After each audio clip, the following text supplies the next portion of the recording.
Welcome! In this video, we're going to show you how to create a link to your files via a hyperlink or custom button. To make this happen, all you need is your Mailblaze account and the file you want to link to. Using a hyperlink or a button is the best way to share files with your subscribers. You can share JPEGs, PNGs, PDF, or any other regularly attached file types. This is the best way to distribute your files, as you don't need to worry about your email campaign being too big or your email getting blocked by a subscriber's email server due to the attachment. Let's get started. We'll show you how to upload a PDF to an existing campaign, as this is one of the most commonly shared file types shared in campaigns. We'll start by going to the Campaigns menu item and then going to our Campaigns list. Let's select this campaign to show you how to create a hyperlink first.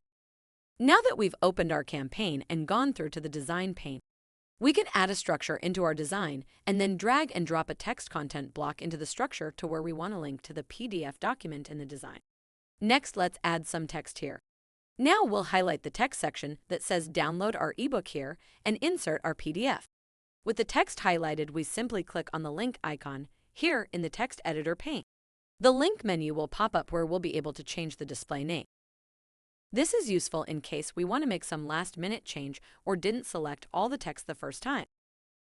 And then we'll need to change the link type from URL to file.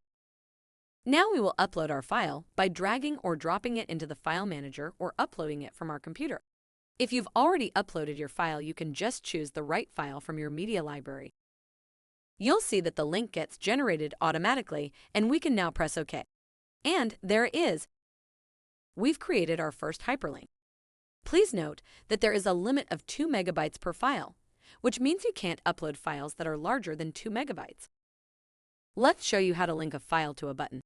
First, create a structure and drag the button content block into it. You can stylize the button to suit your brand, but for now, we'll just use the default settings. You'll see we can easily update our button text here, and we can now click on the Choose File button. This takes us to our media library where we can just insert our file. If you haven't uploaded your file yet, you can now upload it by either dragging or dropping it into the file manager or uploading it from your computer by clicking on the Upload button. We've now linked our file to the button we've created. Don't forget to save your changes once you've updated your campaigns. You now know how to share files in your campaigns without having to worry about them impacting your campaign size or causing flags with spam filters. Thank you for supporting Mailblaze and learning more about how to use our platform. We want to help you grow, so if you get stuck at any point in time, please reach out to our support team via chat or by emailing support@mailblaze.com.